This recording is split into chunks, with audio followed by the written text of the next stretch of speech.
Well, good afternoon, or good morning. It is great to see this conference room packed with this many folks, and that is our goal one day, to have this many Republicans in this conference room, so, or maybe in the other conference room. So, but I want to thank everyone for being here today. I certainly want to thank all of my colleagues in the Senate Republican Conference and in the Assembly Republican Conference. I want to thank my partner here in the state legislature, Assembly Republican Leader Will Barkley, who you're going to hear from very shortly. And of course, I want to welcome, it is a distinct honor for me to welcome a New Yorker, our director and border czar, Tom Homan, who is here today at the New York State Capitol to talk about two pieces of legislation, specifically Laken's Law, named for Laken Riley, and the Green Light Law. And you're going to hear from him, no doubt, on all the efforts that are happening under his leadership, under President Trump's leadership, to secure our border, both south and our northern border. Very important to a lot of New Yorkers here, should be important to all New Yorkers. You're going to hear on his efforts to end sanctuary cities, or to certainly work to combat sanctuary cities, which are sanctuaries for criminals, instead of being sanctuaries for people like Laken Riley, which we're going to hear about. But it's, again, a distinct privilege to have Director Homan here. He's a New Yorker from Carthage, or I guess West Carthage. Technically, I don't want to get in trouble there. I know there's a difference. So one time I said Carthage, and somebody said West Carthage, and I said, okay, well, okay. But he's a New Yorker, just as President Trump is a New Yorker, and I think it's a reminder. When you see the work that Director Homan is doing, it is a reminder of the important role that New Yorkers are playing in this administration. And I just think that is tremendous for the state, and I think it shows you.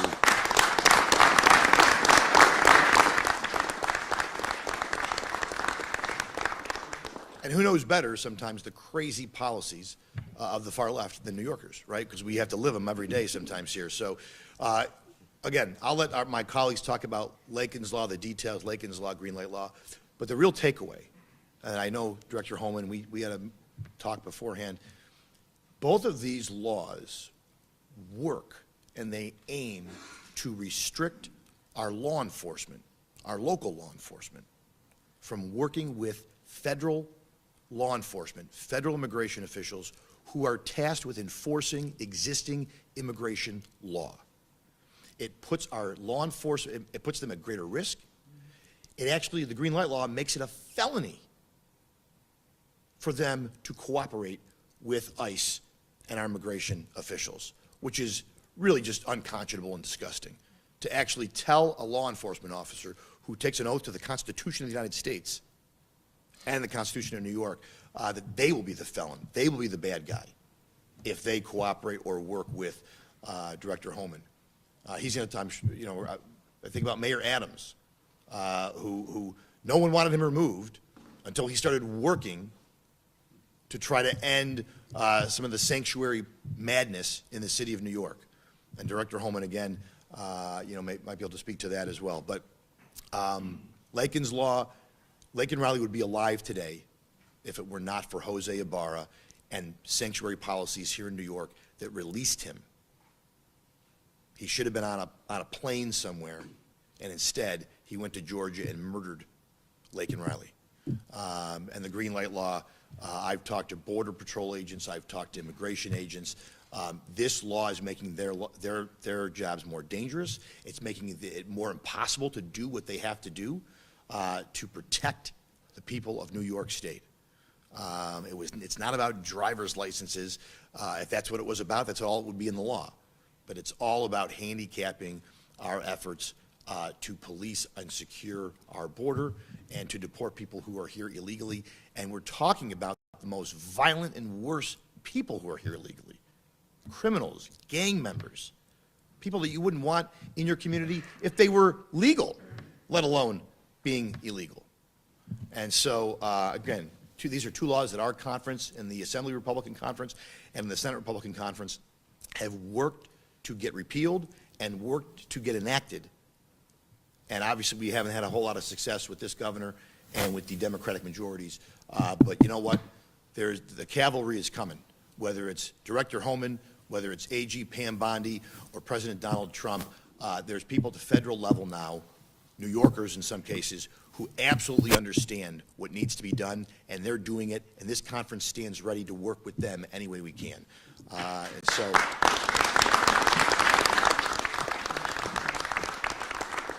At this time, I'm going to call up my partner in government, my partner in the legislative side of things, and someone who I know has been a stalwart on these two issues, as well as a host of others, and that is my good friend, Assembly Republican Leader Will Barkley.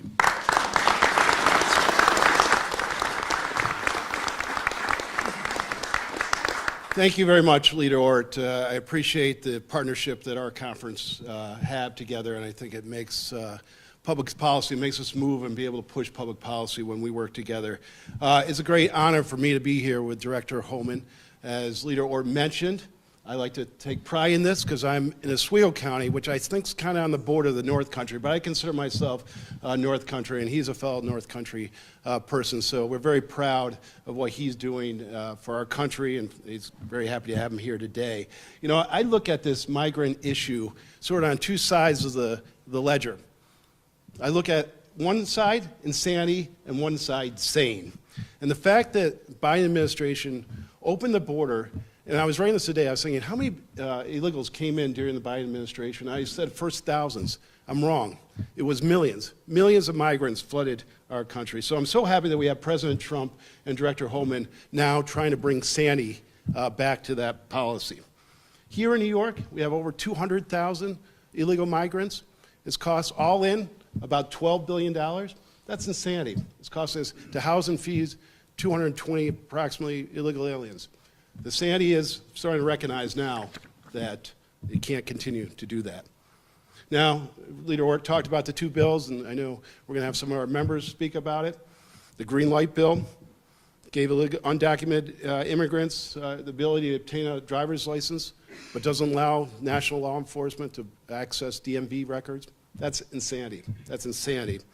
And certainly the sanctuary policies that we've instituted on the state and in New York City that ultimately led to the tragic death of Laken Riley, that's insanity. So we're going to bring some sanity back to this by introducing bills, and hopefully with all of us here and with the media giving us this coverage, we can get these bills moved. So thank you again. I thank my conference. I thank all of you for being here, but mostly very pleased to have the Director Homan here. And with that, I'm going to turn it over to Senator Lanza. And if everybody could please join me in wishing Senator Lanza a happy birthday, too.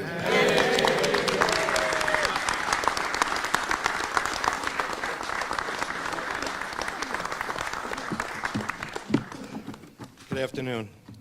Thank you, Leader Ort, Leader Barkley. My name is Andrew Lanza, and it is my birthday. It's great to see you all, but it's even better to see Director Homan. Leader Ort said it's it's cliche, but the cavalry has arrived. Laken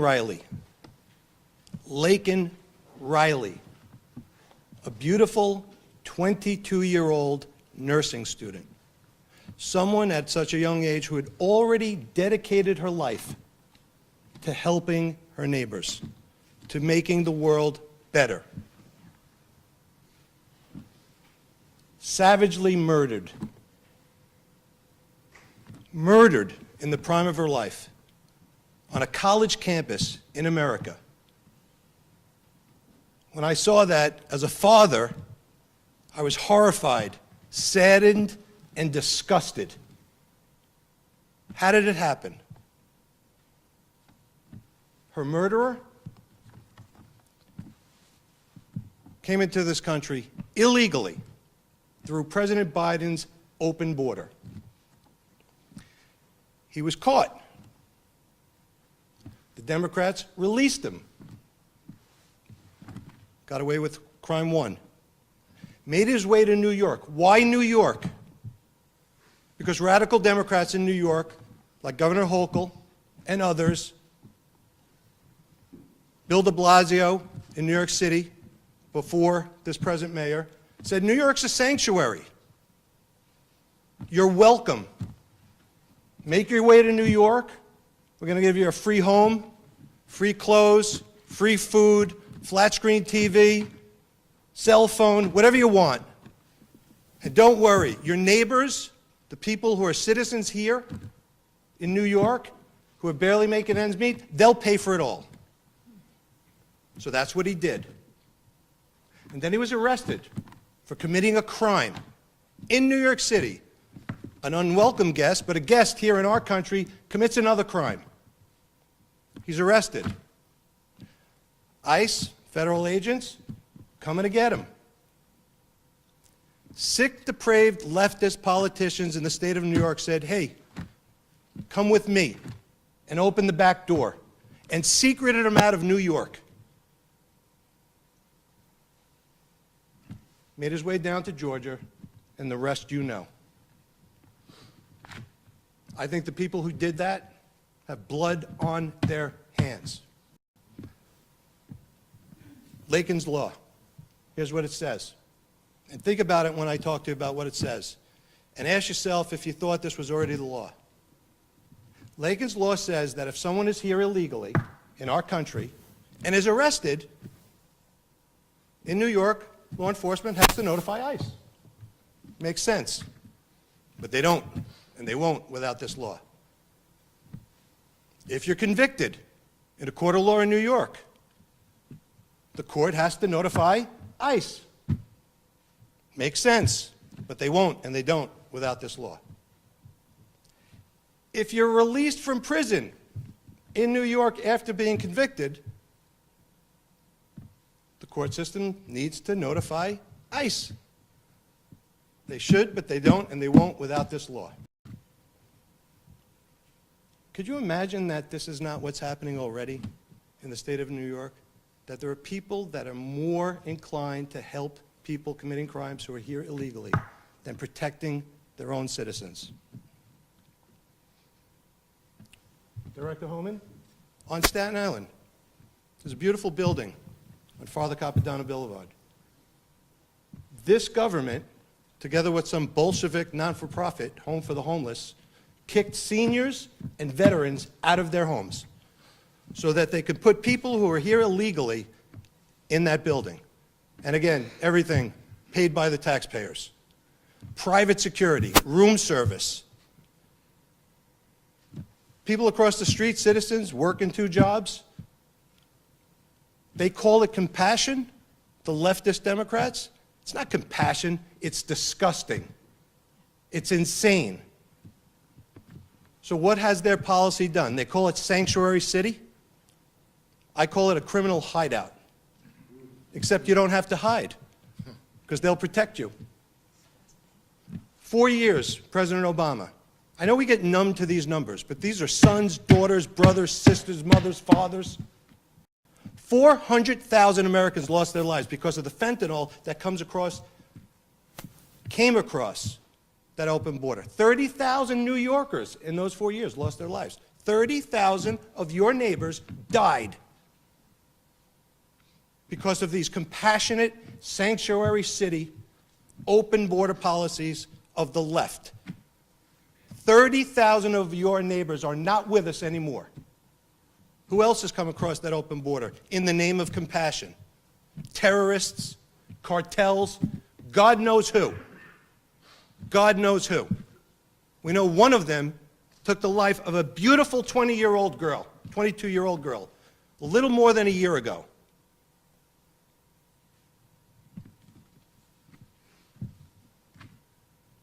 We need a change. This law will make sure that my daughters, your daughters, are safe from the animals like those who took her life. We need this law. Governor Hochul put her hand on a Bible when she took the oath. She swore to uphold the Constitution of the United States and the state of New York. Honor the oath. Put Laken's Law in the budget. Make this the law of New York City. We live in a state where radical left Democrats in office have told the police department to stand down. When I was a prosecutor in Manhattan, you know what we called that? Obstruction of justice.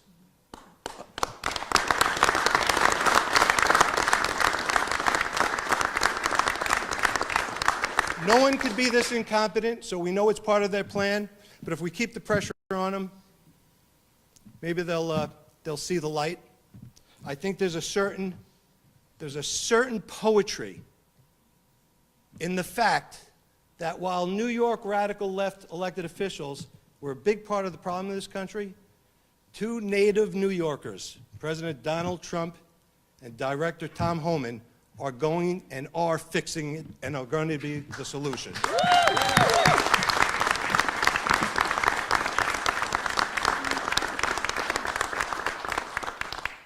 Director Homan, God bless you. On behalf of my children and all of us here who love this country, who love this state, thank you. Thank you for doing this for us. It is my honor. This bill is carried by my partner in the Assembly, by Assemblyman Jared Gandolfo. And, you know, the funny thing is we put this law in place on paper before she lost her life. And then after that tragic event, we decided to rename it. And so, Assemblyman Gandolfo.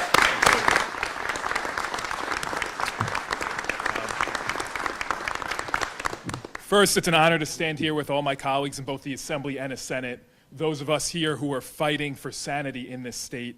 But it's even more of an honor to be joined by Director Homan, who at President Trump's direction is leading that fight for sanity at the federal level. We are so fortunate to have him here and to have an administration that takes border security seriously and has done a phenomenal job so far.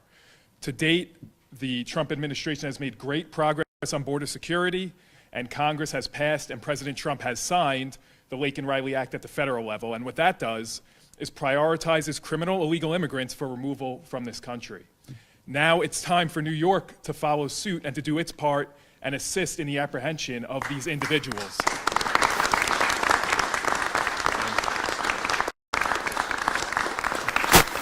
What that means is putting an end to the sanctuary state policies that have funneled illegal immigrants to our state and have fueled the migrant crisis we are dealing with that has eroded public safety and has cost our state billions of dollars over the last couple of years. That's billions of dollars that could have been spent on programs for legal, law-abiding New Yorkers. Instead, it went to New York City to pay for the migrant crisis that was caused by the Democrat policies. It can't go on any longer.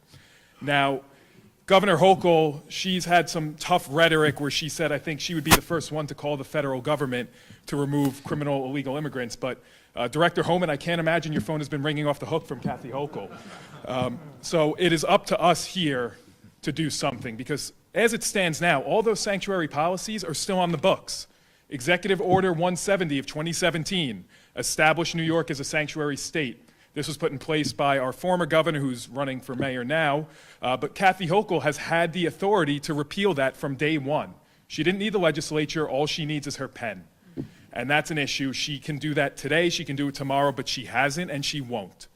Now, what Laken's law does, as Senator Lanza mentioned, it aims to address some of these sanctuary policies, most importantly, reporting arrests of illegal immigrants to ICE, notifying ICE when they are released from incarceration. It does a couple other things. Number two, it would repeal the Protect Our Courts Act that was passed a few years ago, which prohibits ICE agents from being able to make arrests at courthouses, to and from courthouses. Again, that is a policy specifically put in place to shield criminal illegal immigrants. It's nonsense.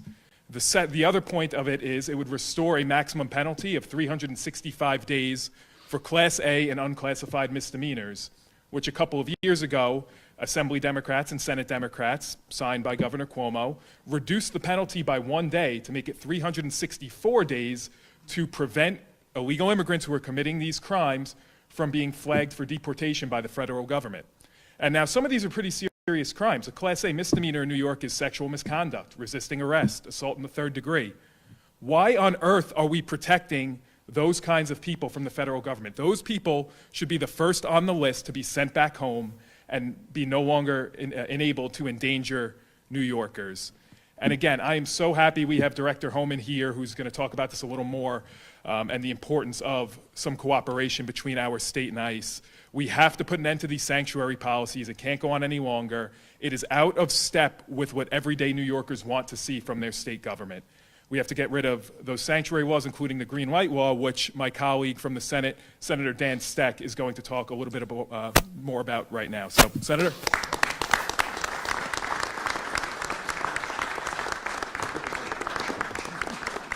morning, everyone. Senator Dan Steck. I represent the North Country along the Canadian border from Lake Champlain all the way out to Ogdensburg. So that's Clinton County, Franklin County, and half of St. Lawrence County. Director Homan, welcome home, welcome back. It's great to have a fellow North Country native here in the room with us and having our backs both on the northern and southern border.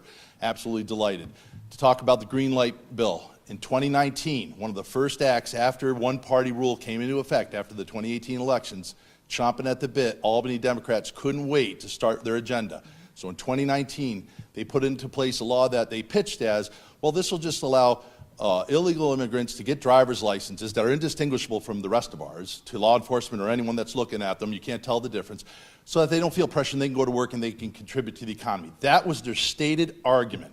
What they didn't highlight, but which is the God's honest truth, is that that law also prohibits local and state law enforcement from coordinating with any federal agencies having to do with immigration. It prohibits them from sharing DMV data, the license plate readers that we all pay for that are all over the place. Our police can see them, but they can't share that information with the law enforcement. Now again, I represent a border community, and I can tell you that people along the northern border are terrified. I have been on the northern border many times with all my sheriffs and with Border Patrol. Last year, more illegal crossings on the Canadian border occurred in the Swanton sector, which runs from New Hampshire to Watertown, than the rest of the Canadian border combined. People are flooding in, and they're coming predominantly, according to my briefings from Border Patrol, from Bangladesh and India. So they're not walking here, and they're not swimming here. They're flying in airplanes, they're landing in airports. So they're already in a captured environment as far as, you know, you've got to go through a border to get here. But once they get off the plane, they start making their way south. They're not flooding Seattle more than any other sector on the border. They're crossing in my district to go to New York City because Kathy Hochul and the Democrats turn on the big magnet and says, come here, we'll protect you, we'll give you free food, you can step over the homeless veterans on your way into your free housing, we'll give you the cell phones and $1,000 a month EBT cards. That is the insanity of Kathy Hochul's Albany. She's done nothing to change it. She has emergency authorities, as we all learned from COVID, to waive any law. She hasn't lifted a finger to do anything with the Green Light Law.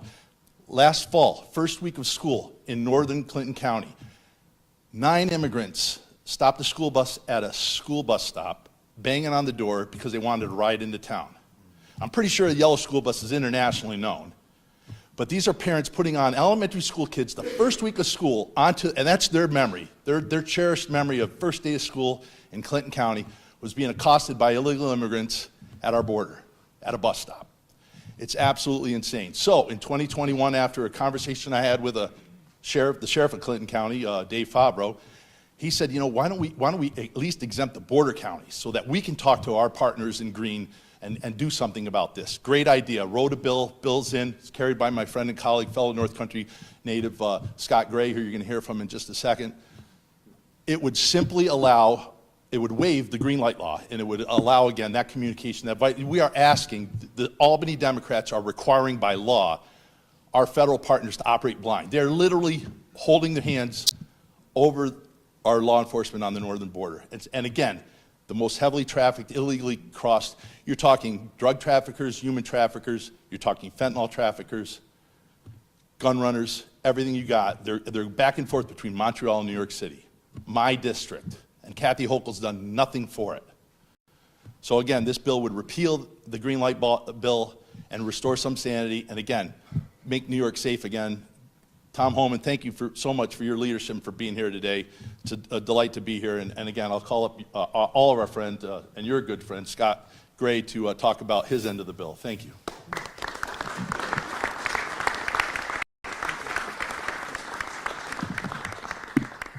Thank you, Senator. It's a pleasure to be with you today. So I'm just going to dial it back a little bit because I just want to point out, you know, some of the gifts that keep on giving in New York State. And, you know, we have one-party rule, and we have a lot of self-destructive policies with one-party rule. But they're gifted. You have to give them that much because they campaign on fixing their problems. So let me give you a couple of different examples. Affordability, you're hearing that word every other day here, probably every day here. And yet they propose over $250 billion budget, right? They have CLCPA which is probably arguably the worst policy in New York State that is driving utility bills up. We are soft on crime, but yet they tell you they're concerned about public safety. You've heard a couple of bills today that have discussed just exactly where they're soft on crime. And then, to top it off, we fire 2,000 corrections officers. At the same time, we have a website up that says New York Helps, looking for employment. And that is the hypocrisy of one-party rule in Albany. So we have resources, you've heard it, we have the cavalry is here. President Trump believes in law and order, and Director Homan, who I call Tom, is certainly dedicated to law and order, dedicated to some sanity in state policy and in federal policy, and is a partner for us. So it's a pleasure to introduce to you Tom, who I grew up with through my high school and through when we were young in West Carthage, New York. And Tom's story is one of dedication, service, and unwavering commitment to his country. He started his law enforcement career as a local police officer in West Carthage, New York. He worked up through the ranks of the Border Patrol before he was appointed acting director of ICE back in 2017 under President Trump. And then he was later just appointed as the border czar in 2025. So when Tom, prior to his appointment, he called me up. And he said, we're going to take care of a few things in New York. And he said, and one thing is the northern border. So I represent the northern border, as Senator Steck said. And if you're in the federal government, I represent part of the Buffalo sector, and I represent part of the Swanton sector. So we've had a tremendous amount of illegal crossings, dangerous illegal crossings by water and by land, including the New York Power Authority dam up in Messina. And Tom said, he said, I promise you, we will not forget the northern border. We'll take care of the southern border, and we'll secure the northern border. The southern border is just as important to us right now because the men and the women of the 10th Mountain Division that is home to our area with Assemblyman Blankenbush are deployed on the southern border to assist. So we're very much paying attention to that. So Tom rose through the ranks. He was in charge of ICE, acting director, a force of 20,000 personnel across there. And he was recognized for his service with the Distinguished Presidential Rank Award, as well as the National Security Medal, excuse me. And then again in 2025, he's been appointed the border czar. So his deep experience, his knowledge of immigration enforcement, and passion for securing our homeland and territorial integrity for the United States. And he's the right man for the job at the right time when we needed him. Tom has worked under 6 presidents. I will tell you, his largest deportation effort that has been completed to date was under President Obama. So hopefully this one will top that because we have more immigrants, more migrants in here through the Biden administration than ever before. So, as I like to tell everybody, from West Carthage, New York, to the West Wing, my dear friend, I call him Tom, they call him Director, Tom Homan, please.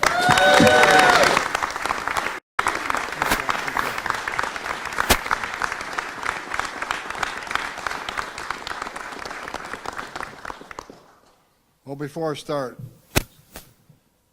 to New York State Correctional Guards, I'm with you.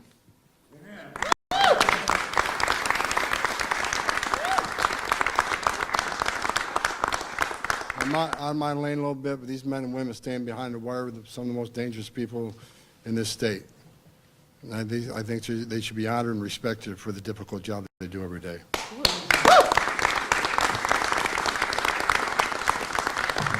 So today's my birthday. Every day's my birthday. Because I worked for the greatest president of my lifetime, Donald Trump. And that's just a stone cold truth. I've worked for 6 presidents, starting with Ronald Reagan. Every president I worked for took steps to secure the border. Even President Clinton and Obama took steps to secure the border because they understood you can't have national security. You can't have strong national security without border security. No one understood that better than President Trump's first term. His success on the border was unprecedented. Unprecedented. Now, he just came back in office, and I came back out of retirement for the second time to serve as president because I respect him so greatly. He did in 3 weeks what Joe Biden couldn't do in 4 years. Border numbers right now down 96%. 96% border numbers are down. He was at over 90% in 3 weeks. 96% decrease. That means when you got 96% less people crossing that border, less women are being raped by the cartels, less children are dying making that journey, less Americans are dying from fentanyl that comes across the north border, less women and children are sex trafficked, less terrorists are getting into this country. Joe Biden had 400 people on terrorist watch lists coming across the border. In 4 years under Trump 1, we have 14. The numbers are unprecedented.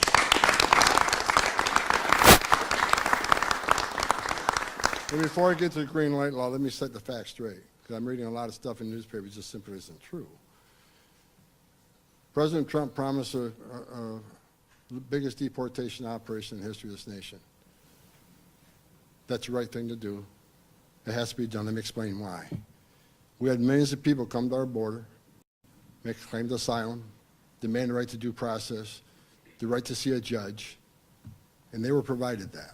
But due process doesn't mean anything if the final decision of the courts aren't carried out. So for those 90%, actually about 86.4, I think, last time I looked, 90% of those who come to our border claim asylum end up with an order removal after due process. If we don't execute those orders, then what the hell are we doing?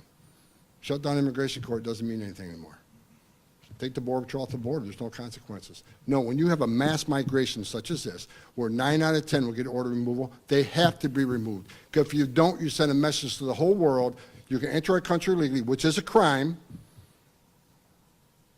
and you can ignore a federal judge's order for deport. If that's the message we want to send as a country, you're never going to solve the problem. Women will continually be raped making that journey. Children will be raped making that journey. People will die making that journey. More Americans die from fentanyl. We have to have consequences for violating laws in this country. So at the end of a historic illegal immigration, where the vast majority get order removed, there has to be an historic deportation operation, or the whole system is broken. So that's why it's necessary. And let's be clear, President Trump is committed, and I've committed, that we're focusing on public safety threats and national security threats. The worst first. Look at the numbers that bear it out. But media reports that you're arresting a lot of collaterals, non-criminals. Well, guess where most of them are being arrested at? Sanctuary cities, sanctuary jurisdictions. Because if you don't let ICE into jail to talk to the illegal alien that you locked in a jail cell, not us. You took an illegal alien and locked him in a jail cell. That's who we want to talk to. But instead of letting us give us access to it, honoring our detainer, what did you release them in the public? What does that mean? That means the men and women of ICE are going to go out in the neighborhood and find them. So sanctuary cities are going to get exactly what they don't want. More agents in the community and more collateral arrests because you have forced us in the community because you failed to let us into jail. What a shame. Why not give access? Someone in the country that committed a crime against U.S. citizens sitting in jail. Why not give access ICE to that person so when you're done with them, we can have them and do our job? Because releasing a public safety threat back in the public is just stupid. Just common sense. And you see this, I always see this language, sanctuary cities, well, we're a welcoming community because we want illegal aliens to feel safe coming to law enforcement to report crimes as victims and witnesses of crime, and without the fear that we're working with ICE. That is a bunch of crap. Victims and witnesses of crime don't want the bad guy back out there either. Yeah. When you release a public safety threat back in the public, it puts the public at greater risk because they will recidivate. It puts the public at greater risk of crime. It certainly puts the victim witness at greater risk. It puts the community at greater risk. It puts the officers at great risk. It puts the alien at great risk. Because anything can happen on street arrest. That's just stone cold fact. So let us in the jails. In my day, when I was an agent, a long time ago, I never heard of sanctuary jurisdictions. Law enforcement worked with law enforcement. New York State's my home. I was born here. I was raised here. I went to college here. Great city, Utica. I have a summer home here now. My life's dream is to retire in this state. But I can tell you right now, this isn't the state I grew up in. It's sad. Law enforcement don't have the respect they should have. This is the finest 1% this country has, to include corrections officers.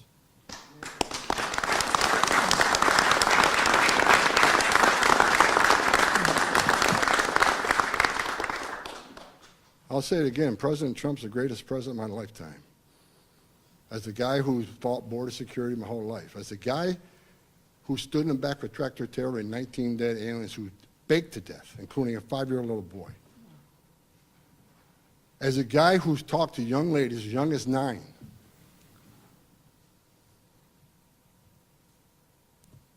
who were brutally raped numerous times by members of the cartel for simply crossing the border as part of payment. As a guy who ran Operation Ice Storm in Phoenix, Arizona, where criminal cartels were killing aliens because they couldn't afford the smuggling fee, so they call their relatives up, tell them you pay twice as much or we'll kill them, and they did. Relatives being called up, listen to their relative being tortured because they couldn't pay smuggling fees. Now we got a president who wants to secure the border and save lives. Secure borders save lives. Like I just said, when you got the numbers down 96%, how many lives are being saved? When 96% less people are coming, how many women aren't being raped? Now, under Joe Biden, they say, well, President Trump's policy is inhumane. Homan, you're a racist. Trump, you're a racist. Your policies are inhumane. Oh, really? How many lives are being saved right now today because that border is secure? Under Joe Biden, a record number of Americans dead from fentanyl coming across that border. A 600% increase in sex trafficking of young women and children. A record number of Americans dying from fentanyl coming across the open border. Don't tell me about humanity. I've seen the worst of the worst. And everybody always says, why do you get so emotional? Why do you get angry? I get pissed off that anybody wants to purposely open this border up and put lives at risk. Open borders has killed record number of Americans, killed a record number of aliens, and that's just a stone cold fact. Look at the data, it's there for you to see. President Trump's saving lives every day. President Trump committed to concentrate on the worst of the worst and driving down illegal alien crime. That's exactly what we're doing. I looked at the numbers this morning. We're about 35,000 interior arrests, somewhere in that neighborhood. Vast majority being criminals. There are non-criminals, but again, sanctuary cities is to blame for most of that stuff. So we're keeping our promise. I want to be clear. If you're in the country illegally, you're not off the table. I made that clear from day one. It's not okay to be in this country illegally. It's a violation of the law. And for members of Congress saying it's not it's not a crime, enter the country, wrong. As a member of Congress, you should know what the law says. It's ridiculous. Now we got Congress people out there saying they're educating illegal aliens to the constitutional rights. Okay, you can claim that. We all know what's going on. You're teaching people how to evade law enforcement, which means we're arresting less child predators. We're arresting less people convicted of sex crimes and serious assault crimes because they're educated. Fine. You're not going to stop us. New York State, you got to change the sanctuary status. If you don't, get out of the way because we're going to do our job. I like to work with law enforcement. I think cops should work with cops. I thought we learned after 9/11, it should be no stovepipe, should be working cops with cops. Now let's talk about the green light law. Let's talk about your governor. Your governor who's staying on national TV after NYPD were assaulted by illegal alien gang members. You had a woman burned alive by illegal alien subway. Your governor stands on national TV. Well, I think criminal aliens should be deported. What's one of the first things she do? She goes down to New York City and tries to fire the mayor who wants to help me find public safety threats. Let me give a shout at Mayor Adams. Like him or love him, I called him up for 2 years by not doing enough. As a career cop, he wasn't doing enough. But when I sat down with him back in November, he came to the table, he wanted to help on significant public safety threats. He don't want to be an immigration officer. I don't want to be an immigration officer. With the mere fact he wants to get us into Rikers Island. Rikers Island. where people are locked up because they committed a crime. He wanted to get federal immigration authorities back into Rikers Island to talk to illegal aliens who committed a crime against a citizen. And the governor runs down there and wants to fire him because he's working with Tom Homan? And as far as all this, well, he's making a deal because of his criminal issues, I've been talking to him since November. Had nothing to do with that, as far as I'm concerned. I'm happy that the mayor of New York City, the largest city in the world, is actually sitting down with law enforcement to make that city safer. He wants to be a law and order mayor. Then your mayor, who says criminal aliens should be deported, goes down there and wants them out of office. Then and at the same time she says it, she got a green light law, which prevents ICE and CBP, who again are focusing on national security threats and public safety threats. You can't have access to DMV data? Then I see the chief of staff say the other day, the border czars should know they can get that with a warrant. Really? The ATF need a warrant? FBI need a warrant? DA need a warrant? U.S. Marshals need a warrant? This is an attack on immigration enforcement. That's plain what it is. And let me tell you something.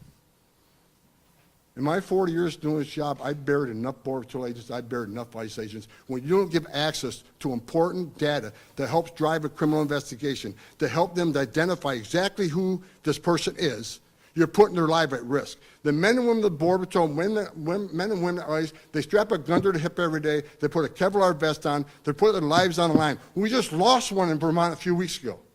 And you can prevent these officers from having from DMV information that's going to help drive a criminal investigation on a national security threat, public safety threat. You're going to deny them information and know how bad this person is, because any cop in this room, and I was one, and one of the first things you do is run DMV data to get more information on who this person is. And considering they're working on national security threats and public safety threats, you're going to lock them out of that data? You're going to require a warrant for them but no other federal law enforcement agency? Ridiculous. So she's talking about both sides of her mouth. Oh, I want to deported, but she puts all the roadblocks where it's not happening. You have illegal alien crime murders happen in this state. I think you had some in Buffalo, you had some in Syracuse. Never heard of that in my day when I grew up here. We're a nation of laws. No one should be pushing back on removing public safety threats from their communities.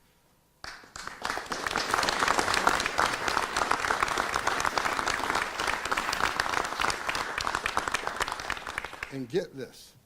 Let's say we went through the problem of getting a warrant, which is ridiculous on its face. The law says, then the bad guy gets notified, we're looking into him. I can't even believe I'm saying this.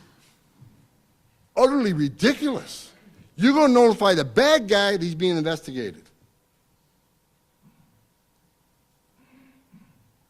Every elected, I don't care if you're Republican, a Democrat, or independent, every elected official's number one responsibility is this: protection of their community. And what this green light law does is put your community at risk. Because we can't arrest the bad guy, we don't have information on that bad guy, we can't have data to help us support a criminal investigation, then the community's at risk. You're not just putting the officers at risk, you're putting your community at risk. And I'm done with it. I'm sick of it. This is my home. And always will be. And I'll do everything I can to protect it.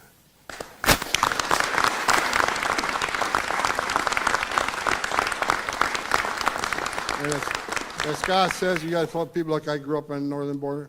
I have a home on the northern border now. I care what happens to the northern border because I grew up here.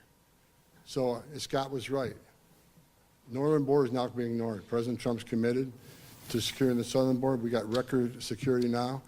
I'm focused on the northern border now because President Trump made a promise to the American people. His mandate was to enforce immigration laws, secure our border. Securing our border save lives. And for those that don't know, a lot of special interest aliens enter through Canada. The likelihood of a terrorist coming across the northern border is very likely. We're going to pay strict attention to the northern border, just not New York, the entire northern border. But under Joe Biden, let me tell you what he did to your northern border. Under Joe Biden, millions of people coming across the border, about half of the northern border agents were assigned on the southern border. And the half that stayed here, many of them were processing illegal aliens virtually from the southern border, which means the northern border was lawless. Clinton County got killed with numbers. We're going to fix that. We're fixing it now, and I won't stop until the northern border is as tight and secure as the southern border.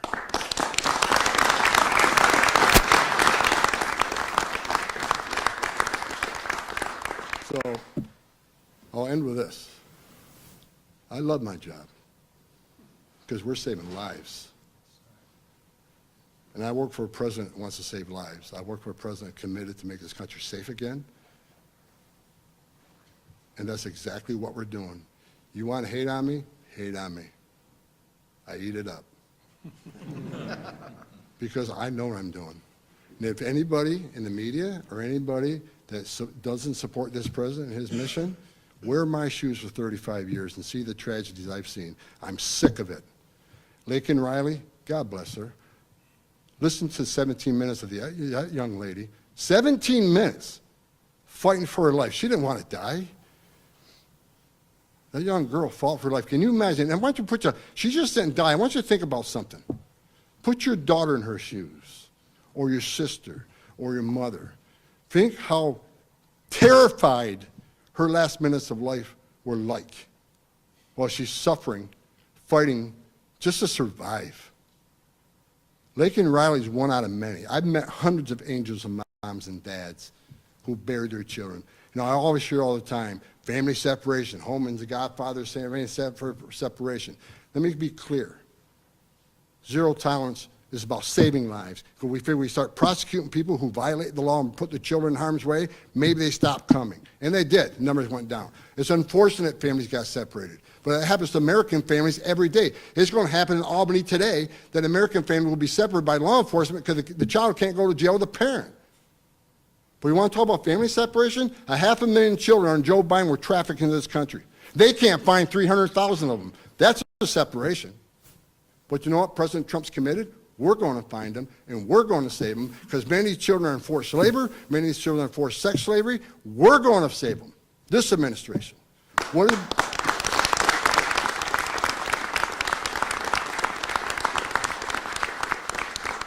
you want to talk about family separation, talk to the angel moms and dad who buried their child. My worst nightmare, everybody in this room, your worst nightmare is bury your child. And I've talked to hundreds of angel moms who did that. And finally, I'll say this. I read it this morning. It irritates me every time I read it. Illegal aliens commit less crimes than Americans. Really? Show me the data. Because I've seen just as many studies push back against that. But let's say that's true. Doesn't matter. Every crime committed by illegal aliens is a preventable crime. None of them are acceptable. One's too many. So I don't want to hear that garbage. Secure border saves lives. President Trump is a great president. He's saving lives every day by locking down this border, by removing public safety threats. He's doing the job he promised Americans. I couldn't be more proud to work for a man that's dedicated to the service of this nation and makes this country safe again. So God bless President Trump. And I want to say one more thing. What a cabinet he put together. Kristi Noem, DHS Secretary. She has done more enforcement actions in her first week as Secretary than Alejandro Mayorkas did in 4 years. She's been out with ICE, she's been out with CBP, she's been out with Coast Guard. God bless Kristi Noem. She's going to do a great job. Kash Patel, great pick for FBI. Pam Bondi, New York State, watch out for Pam Bondi. Because she's going to take on Sanctuary City. So I'm proud to be a part of this group. Every day I walk in the White House, my head's held high, because I know we're doing the right thing, not just for the United States. We're saving migrant lives, we're saving American lives, and we're making this country safe again. So I couldn't be more proud to work for this administration than the proudest moments of my life. I love my job, and I love New York, and I'll never forget about New York. So,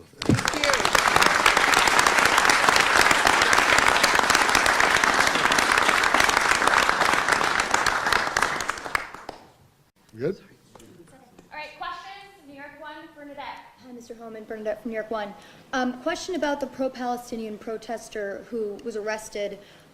President Trump said that he was distributing pro-Hamas flyers and that he wanted him out of the country. What more can you tell us about any violation of his visa? What crime did he commit? And another follow-up with Mayor Adams, you said that you were going to be...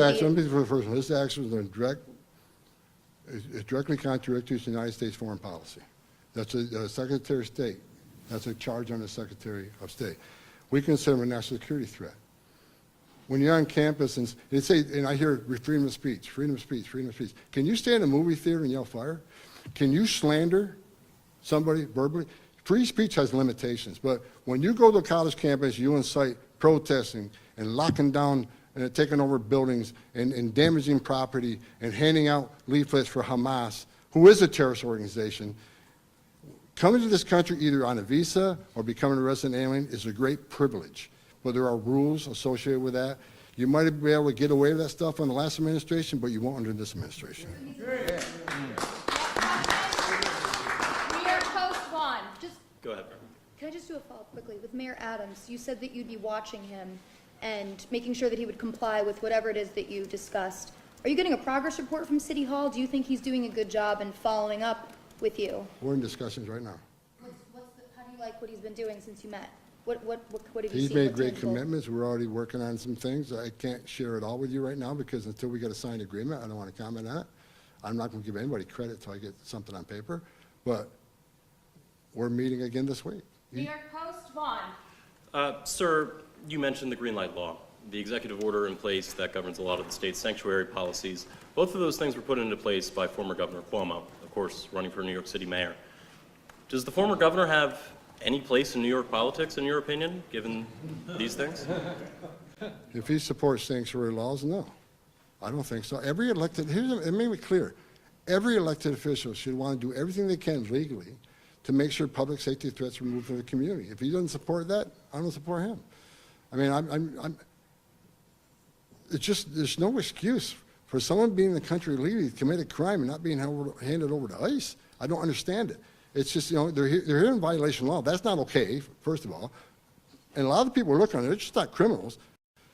Like, let's get back to members of Congress educating people. They're educating people who enter country illegally, which is a crime, got convicted of a serious offense, and were ordered removed by a federal judge after due process. Who doesn't think they should be removed, for God's sakes? We're a system of laws. We need to follow the law. Buffalo News, Rob Gavin.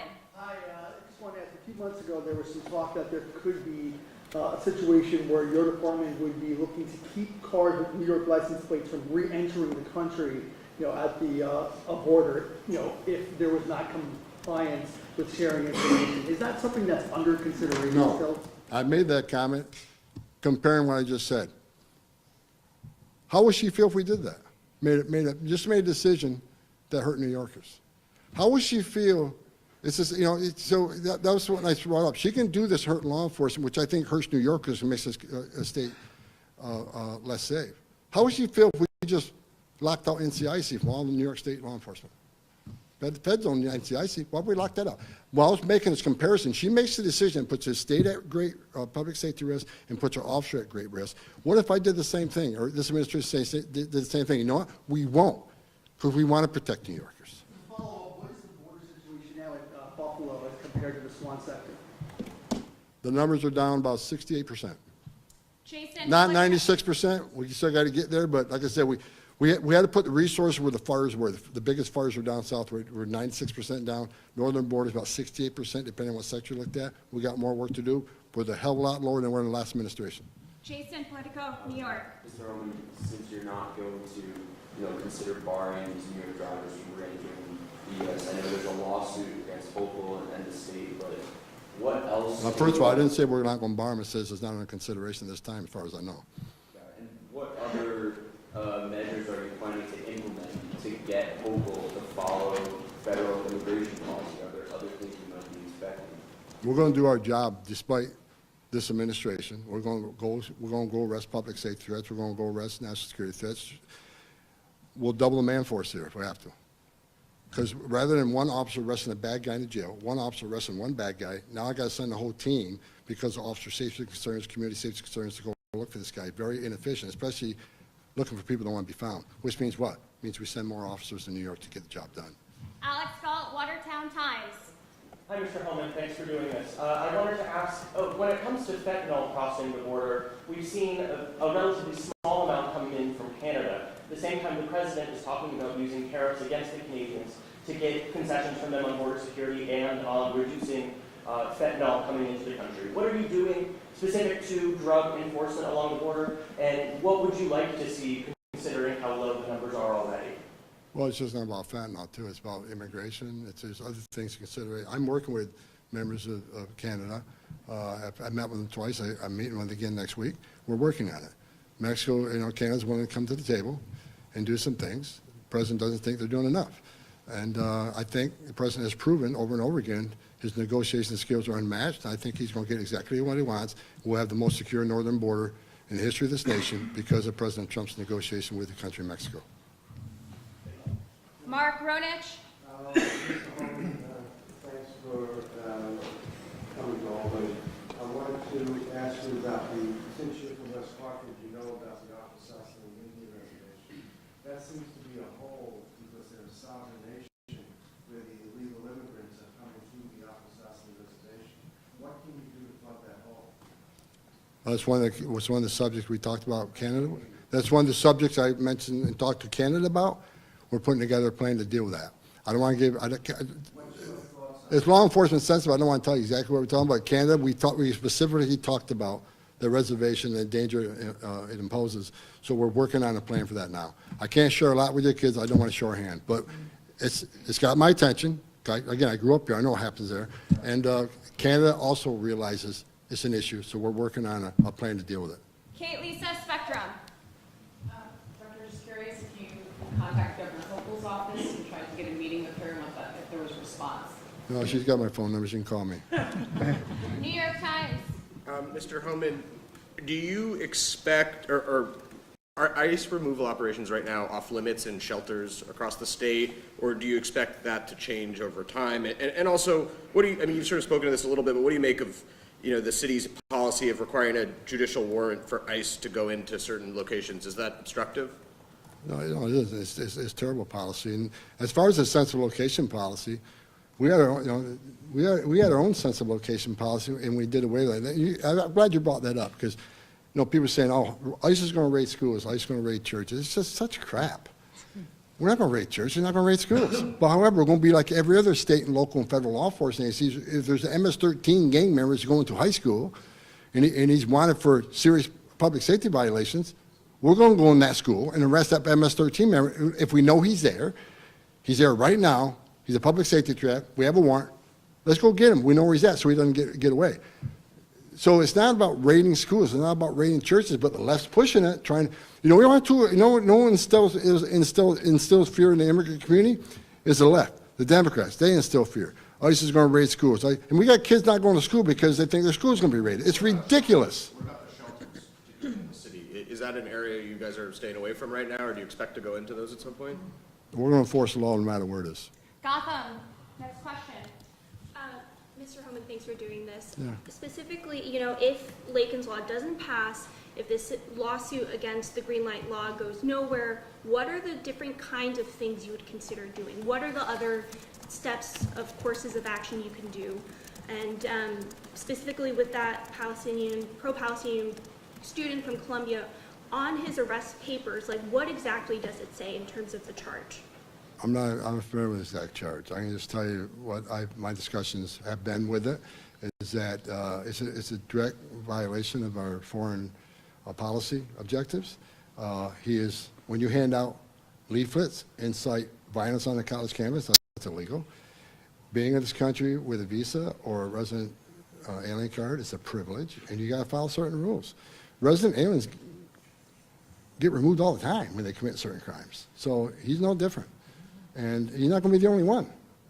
And your first question is, right, look, Pam Bonnie's already filed a lawsuit. If she has to keep filing lawsuits, that's what we're going to do. I'm hoping the voters of New York State see what we're doing. And I'm not asking somebody to vote either way. I can't do that. But I'm saying that I think the voters look at exactly what ICE is doing, who we're arresting.